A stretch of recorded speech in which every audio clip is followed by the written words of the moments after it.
خوی مینت درته کوم ته خو خبرې ته غوږ کېږده ما مه وژنه ما پرېږده رشته مې در سره د یوې لویې کلمې ده او ما مه وژنه ما پرېږده واړه روڼه وړې خویندې مې ناستې دي په کور کې کوي مې انتظار زما د جدایۍ برداشت خو نشته زما مور کې کوي مې انتظار زما زوی په پلار له چې ژوندون لکې په اور کې کوي مې انتظار ماشوم بچي سره مې ځوانه ښځه بې اسرې ده ما مه وژنه ما پرېږده او قاتله د نمرودو د پیرغو نه لاړې وړاندې په جبر نه مړېږي مړ شم په بې دردۍ پر خرونو ته مې خاندې په جبر نه مړېږي زمونږ سندریزې کوڅې شولې ساندې ساندې په جبر نه مړېږي په زړه کې د غوسه راته د کمې زمانې ده ما مه وژنه ما پرېږده چې تندر را غورځېږي نو زما په سر غورځېږي دنیا مې تماشې کړي چې څه بارود جوړېږي نو په ما استعمالېږي دنیا مې تماشې کړي زما د قام سرونه په ډالرو کې بدلېږي دنیا مې تماشې کړي پښتو وایم پښتون یم زما ګناه په دې ده ما مه وژنه ما پرېږده او چې چمه خپلې شونډې غم په زړه کې تېرومه اوس زه شمشاد انګاره په خپله بېوسۍ د ارمان اوښکې څڅومه اوس زه شمشاد انګاره په زور د تشدد چې بې ګناه ګناه منمه اوس زه شمشاد انګاره نو بلا د تور نظام دې رانه لر که راپسې ده ما مه وژنه ما پرېږده مینت درته کوم ته خو خبرې ته غوږ کېږده ما مه وژنه ما پرېږده په پښتونخوا کې د روژې اخیرنی ماښام و هر څوک خوشحاله و د خوند او د مزې ماښام و ماسوتن خلک انتظار باندې اختر ته ناست و چې به د کوم لوري راځي دغې خبر ته ناست و وخت لا تېر نه و چې یو څو شهادتونه وشو په لوډ سپیکرو د اختر چې اعلانونه وشو ډز او ډوز جوړ شو په ټوپکو به کېدلې ډزې دار یو لوري هر یو کلي راختلې ډزې یو مړدکۍ په هوا راغی په یو کور ولګېد چې یو ماشوم بچي و دغې کې د مور ولګېد ګولۍ تېووته د کټ د لاندې سره پرته وه د مور سینه باندې هغه شانته خوله پرته وه مور خبر نه شوه چې مې ګل ورجېده غېږه کې دی خو دا وېګینې بچي مې دي وده غېږه کې مور چې په نیمه شپه د خوبه راوچته شوله د یوې متیازې کړي زر چې پرې راښکته شوله سوزنې تې پرانسته روڼي کې اینه سره پرته وه غېږ کې مړاوې وه د سرو ګلو غونچه پرته وه یو د افسوس چغه یې وکړه یو ماتم جوړ شو لوی واړه ایښ شو د اختر شپه خو غم جوړ شو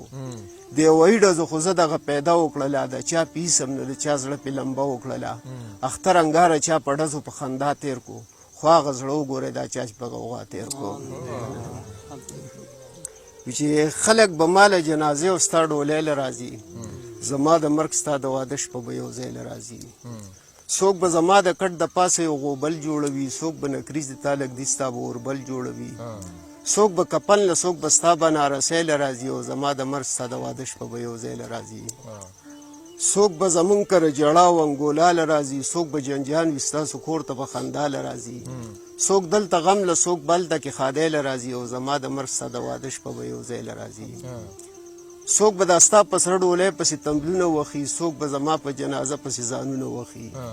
څوک خوشحالی له څوک غمرازی له څوک به هلته کې مستی له راځي او زما د مرګ ستا د واده شپه به یو ځای له راځي په نکریزو سره لاسونه به سپینېږي ورو ورو داسې زما به هم د تختي اوبه وچېږي ورو ورو نه بیا څوک ما له او نه به تا له خوشحالۍ له راځي زما د مرګ ستا د واده شپه به یو ځای له راځي ستا ناویتوب ستا د واده جوړه پیزار به زوړ شي هغه څېرې او د شمشاد انګار مزار به زوړ شي زه به یېرېږم خو زوال به ستا ځوانۍ له راځي ما د مرګ ستا د واده شپه به یو ځای له راځي دا درمان صاحب په آرمي سکول باندې چې کوم دغه شی و په هغې باندې یو نظم لیکلی و د هغې نه وړاندې په دغه حوالې یو درې ټپیزې دي چې سهار وختي مې پاسولې لکه د ګل مې ښکلولې او ما در له سترګې تورولې سینګار مې سکول ته ولېږلې خبره نه ومه چې اجل له دې لېږمه راله په سترګو دې تیاره کړه د خپل کالي ډیوه دې مړه کړه زما توده غېږ دې سړه کړه او تا خو دې لرې لوپټه کړه او سرتوره خور به دې د چا لارې ساري د مور دې اوس خو م نه یېرېږي ستا تله راتله ورته یادېږي سهار ماښام ځکه ژړېږي او وایي روکې مې تې کوزېږي خور دې د ګاډي پارن ورله راځي او نظم دی چې که ډېرې سختې دې لیدلې وې دا بل شان ته وه او نن دې په غېږ کې پېښوره پړکېده ماشومان لکه ګلی چې په تنکو تنکو ګلونو راشي داسې ګولو کې په سرونو لګېده ماشومان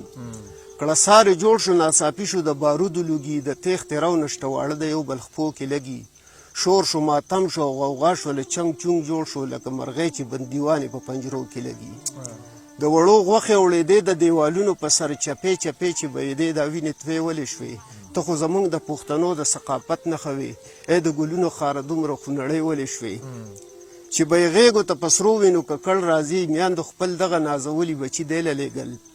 چې په نازکو وجودونو یې ګولۍ سړي شي سحر وختي سینګار کړي د مر خولې له لېږل غلبېل لاشونو ته په دواړو موټو سر شو کوي یوه خو نه د کمې مور له د لاسه ورکمه